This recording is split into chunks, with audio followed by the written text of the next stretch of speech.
Stay tuned to the Ask Dr. Ross podcast. It's created to give you info to succeed at college.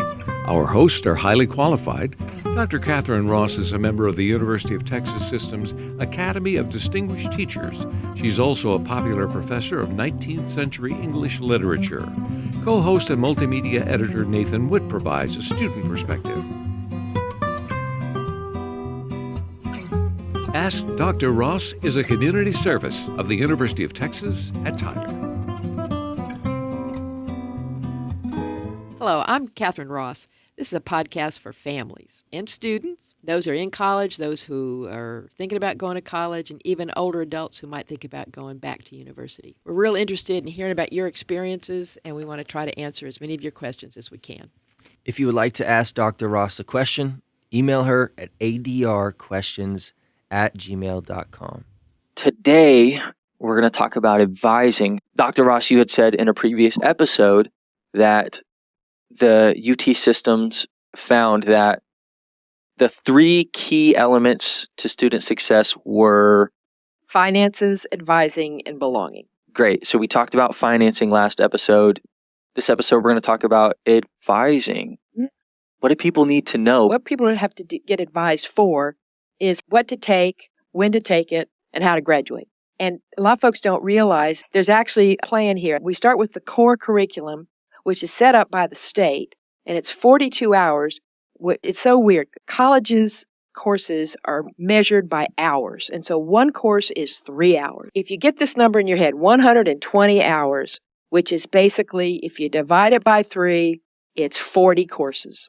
You got to graduate with 40 courses, and the way we set that up is that the first 14 that you're supposed to take are what's called the core curriculum. Okay. And the core curriculum is specified by the state. And here's the good news, is if you go to any school that is a public university or is a community college that plans to prepare students to go on to 4 years, which most community colleges do, they're going to pretty much have the same core. And here's what the core is.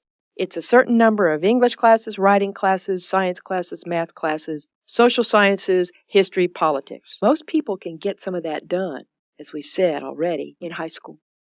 You have this thing called dual credit, and you also can take advanced placement or AP. In fact, some of the dual credit courses are supervised or actually taught by university professors. So there's a lot of benefit there. So you can get some of those things done before you go to college. Now, I don't want to say out of the way, which is a lot of people say about the core, because in my view, the core is the piece of learning that gets people like you, Nathan, who went off to college and went, I don't know what's going on, helps you see, oh, I really like psychology, or, oh my God, speech communications, or whatever.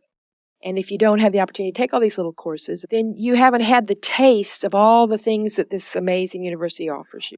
Once you have your core done, then you want to have a major, which is usually 10 courses, 30 hours, and a minor, which is usually 18 divided by 3 is what? 6, right? Okay. About 6 courses. So you have a major and a minor, and then you also have a little bit of leeway in there to get extra hours. And I want to add how important it is that first year while you're doing the core, how important it is to talk to your advisor. Tell them how you're feeling about subjects. Tell them your interest. They have busy periods, but if you can find them when they're more free and you can sit down with them as a freshman, they will help you get into the best major that fits you. Their entire career is understanding which classes work for what types of people and what types of personalities. So I know that was a big thing for me I was in a major that didn't really make sense for me. And it wasn't until my advisor, as we were just sitting there talking through it, that she was like, hey, why are you in this major? This is not what you want to do with your life. And I was like, I don't know. What are the options? You don't know what the options are. She does. Yeah. And she put me in the best major, and now I'm in mass comm.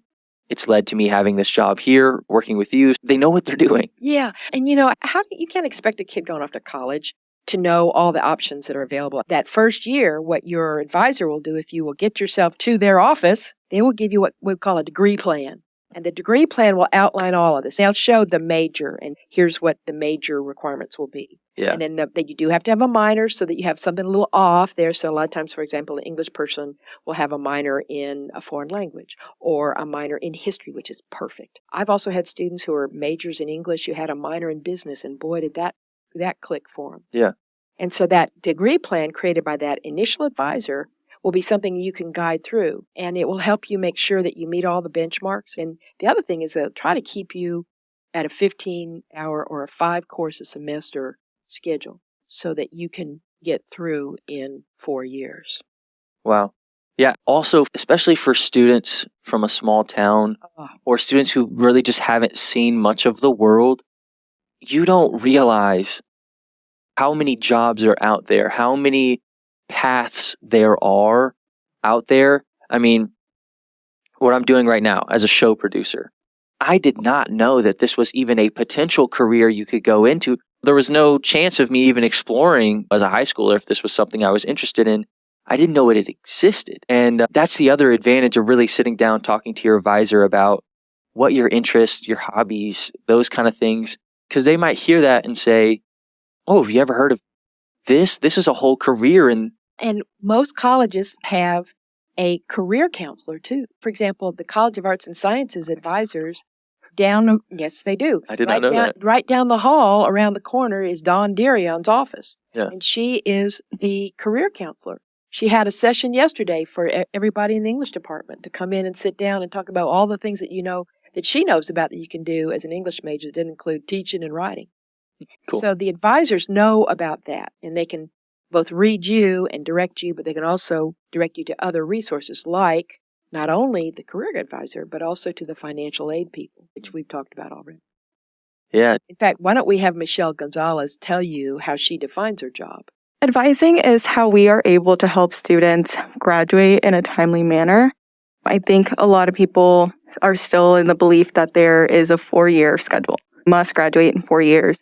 But through academic advising, we're able to help you make your own route, squeeze in everything that you'd like to do, and really choose how you want to work your career and how you can find those things that you enjoy within your classes. Cool.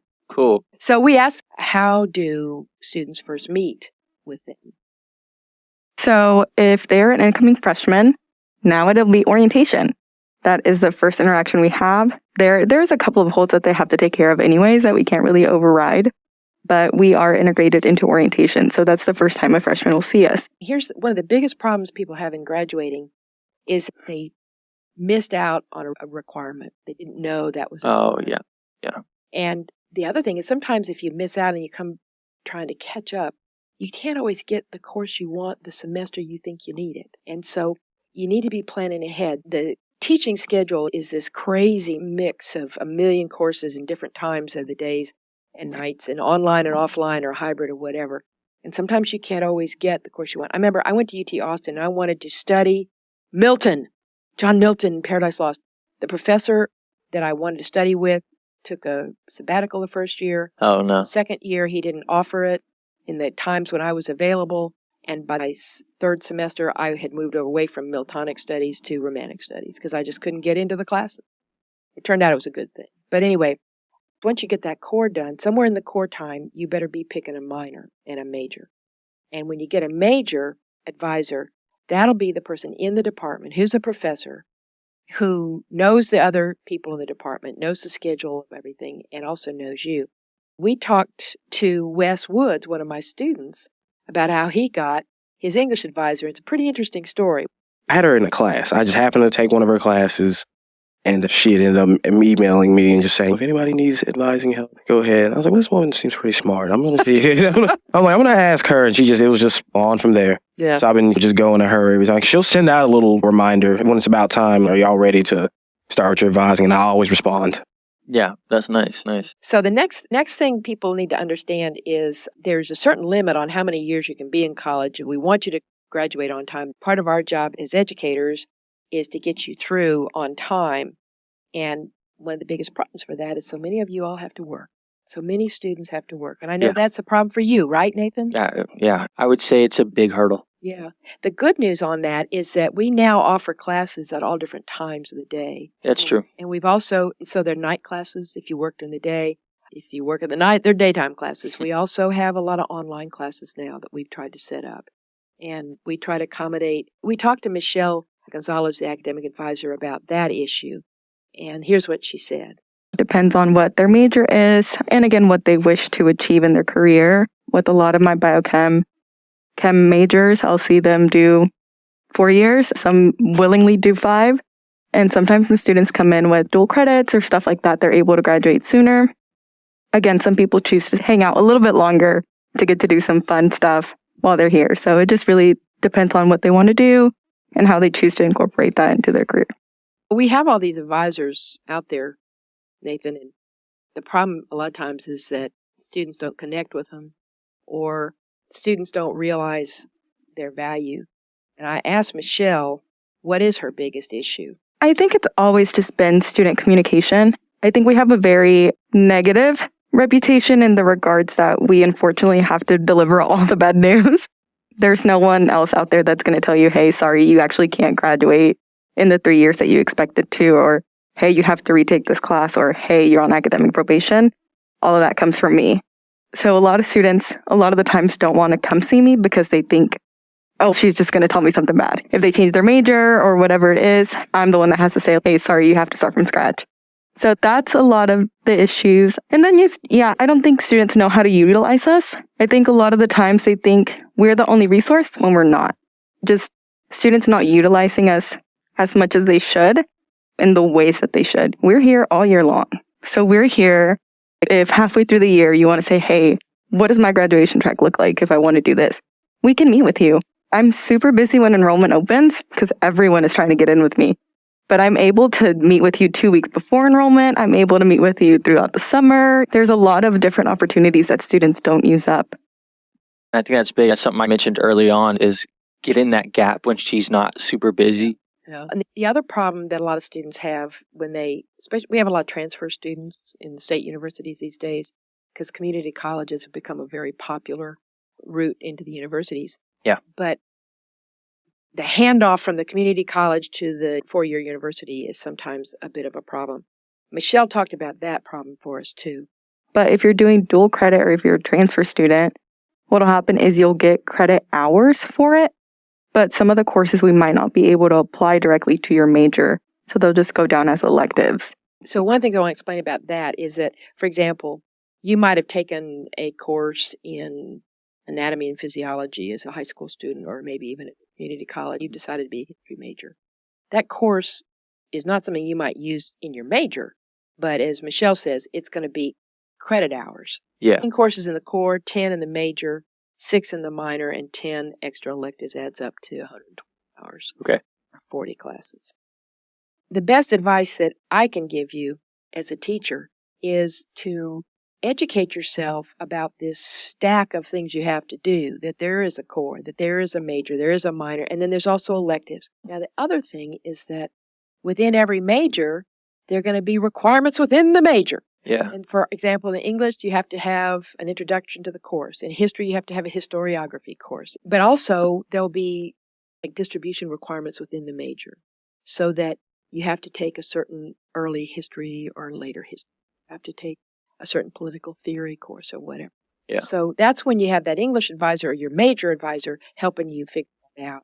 Also, it's a little more personal because almost always it will have been your teacher. Yeah. What's your best advice about advising? I would say don't be afraid of your advisor. You're gonna make mistakes. Like, I think it's fair to assume you will have at least one class you don't do as good in, if not more. You're gonna mess up. You're gonna book things wrong. You're gonna schedule a class too early in the morning and realize you can't wake up, or too late at night and realize it's too hard for you to get back out. Your advisor has seen all of that. I was about to say, your advisor has seen worse. I promise that there's not a mistake that you could make that your advisor hasn't seen worse. And if they haven't seen worse, then I guarantee they're going to laugh about it and then they're going to help you get through it. Yeah, advisors are great people. Yeah, and just there to help. They're not there to judge you. They're not there to reprimand you. They're not grading your ability to get through the classes. They're just there to help you succeed. So yeah, don't be afraid of them. When you mess up, don't avoid them because you're afraid of some kind of confrontation or anything like that. Work with them. Some of them are almost like psychologists too. They really are. They're the very nicest people in my hall is the academic advisors, and they're the people I like to go eat lunch with. Yeah, because they just get it. I'm so glad you raised the thing about you're going to mess up. So yeah, because there's some students who are so worried if they get a B, and it's okay. Yeah. What really matters is if you're growing and enlarging your mind and your soul as you move along. Yeah. To be honest, and I don't know if we want to take it in this direction, but I'll say this in short.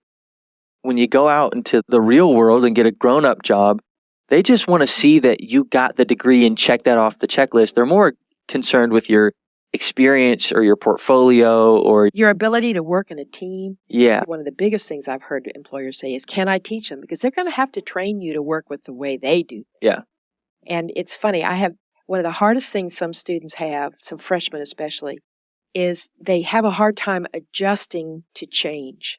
Tell me what to do, tell me exactly what to do, and don't make me think about it. And in fact, if you're going to go out into the real world, you're going to have to make yourself learn some things, like you said at the beginning. Yeah. We asked Michelle and Wes what their best advice was about getting advised. Let's hear what they had to say. Don't be afraid of potentially failing. That's such a big thing that we see. They're like, oh, that's such a heavy load. But you don't know what you're capable of. Or so many students will be a heavy load of coursework? Yes. Yeah. Or so many students will be like, oh, that's such a hard class. Maybe I should change my major. I see so many of my biochem students be like, oh, calculus 2. I might have to change my major. But you already made it through calculus 1. If you already made it that far, it's holding you back. Or yeah, just being like, ooh, I've heard that that's a real tough professor. But it's like you never know what you're capable of unless you do it. Or even stuff like applying for the talent or applying for these internships, asking professors for the opportunity to participate in research. So many students are like, oh, I haven't been asked, so I don't know if I can do that. Or maybe I'm not the best student yet. You never know. So just ask. I would say the worst thing they can say is no. So just ask and see what can happen. But yeah, being scared of potentially failing will hold these students back so many times. Run for SGA, or get involved on campus and find a way to make your experience your own. Don't put yourself in that little box of this is what you think you can do. I love that. I love hearing that from an advisor. And we talked about this as we were planning the episode. To me, advising goes past academic advising. Oh, yeah. And so I love to hear that she's encouraging people to get involved. And it almost is academic advising. Studies support the idea that students who are more engaged on campus, who are involved in extracurricular activities, do better in their classes. So I love hearing that from her. Well, we began some of our programs with this idea that finances, advising, and belonging were the three things that the universities study of what makes students successful in college. And so advisors are also helping you learn how to belong. Yeah. And that's going to be another one of our subjects. That's next episode. Yeah. Here's Wes on his advice for students regarding advising. I would say go with who they say you're meant to be with. Always give that a try first, because that's what I did at first. But if there's a teacher or a professor or just some administrator who seems to know what they're doing, or that just doesn't seem to steer you wrong, especially if you hear from other people that this person has helped me out, then just talk to them. There's nothing wrong with talking to them. Appointments are free. You got to find the time. I just didn't want to be behind. And like you said, she did catch me up. It just seemed like that was where I finally was on track and was able to just start moving forward and just being done. Yeah, the professors know they've been at that university for a long time. I like that from Wes. Hey, talk to your professors, see what they have to say, see what directions they'll steer you in.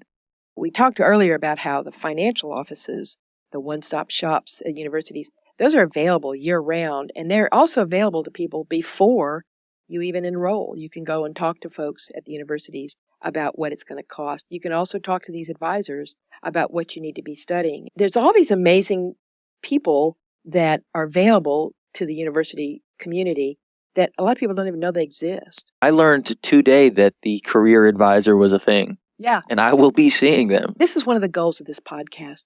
We're trying to get you in and through and happy and completed and off to a great life. As smoothly as possible. As smoothly as possible. Yeah, and that's the big thing. If you can take advantage of these resources from the jump, then you don't start behind. Yeah. And in a lot of cases, you get a jump start. But I'm going to tell you something else, too, and this is important, I think, for people to hear, is that you may bounce around a little bit.